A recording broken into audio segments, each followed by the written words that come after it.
everybody, this is Eric with Adventure Experience. Okay, we're talking about upstream and downstream, in this case, upstream thinking, upstream problem solving. All right, from an adventure standpoint, all right, we're talking about, in case anybody's wondering, like, is this safe? I know how ice works, I know how ice looks, you got the cloudy stuff, right? This is what the climbers love because it's like super solid and good. But if it makes you feel any better, I'll stand on this rock. There we go. Now we can talk. Now we can be friends. So upstream thinking is the idea of solving problems before they even happen, right? Before they even come on the radar.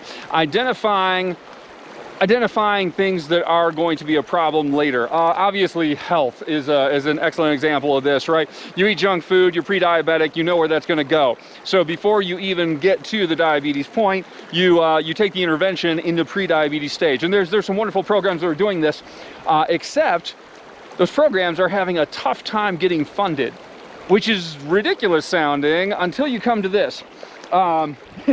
If you're involved in upstream thinking, upstream problem solving, you're attacking something that hasn't yet cost you anything.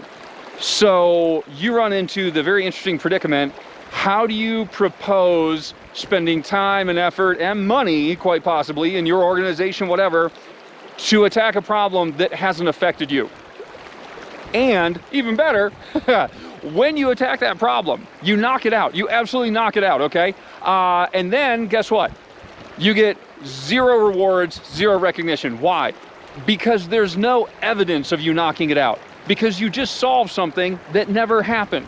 Does that make sense? Does that sound frustrating? Yeah, this is upstream thinking in a nutshell, right? Shout out to the Jordan Harbinger podcast, where Dan Heath, he wrote some books I love, right? He wrote something on upstream thinking. Yeah, just check it out, Google it, you'll find it, okay? But the idea is, yeah, they were talking about it, they wrote a book on it, and they were unpacking this idea. Dan had a really good metaphor he had.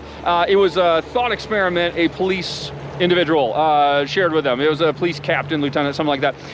The idea was, two officers went out one day. One of them went to an intersection, a busy intersection where fender benders happen a lot. People speed through the intersection, whatever. Officer number two went to a corner where there was illegal right turns, right? Illegal right turns, but people would kind of sneak in right turns every now and then. So, okay, so officer number one is there, and just by that officer's presence, she got people to slow down, drive a little more carefully, safely, right? Right, all kinds of good stuff. Officer number two sat right around the corner from the illegal right turn, and every time someone tried to squeak that in, she wrote him a ticket, right, caught him. At the end of the day, who made the bigger difference? Officer number two wrote a lot of citations. Officer number one, we don't know. We don't know that someone might not have tried to come roaring through that intersection, and it's sketchy and you can't see really well, and there's more than a fender bender, there's an accident and someone goes to the hospital for it, right? We don't know that officer number one didn't prevent that. But we do know that officer number two came into the station with a mitt full of citations, right? So, right, arguably, if we're doing these, obviously we love measurable goals. Well, we also love measurable results. Officer number two has measurable results. Officer number one has nothing. Now, do we want to know who's got the bigger measurable result? Officer number two. Who made the biggest impact that day? It's so hard to say. That's upstream thinking. That's upstream problem solving. That's what we're talking about. I'll bring it to you with a little bit of an adventure idea here in a sec. Next episode we'll talk about adventure-y. How does that work? My name's Eric. I'll catch you then. Upstream.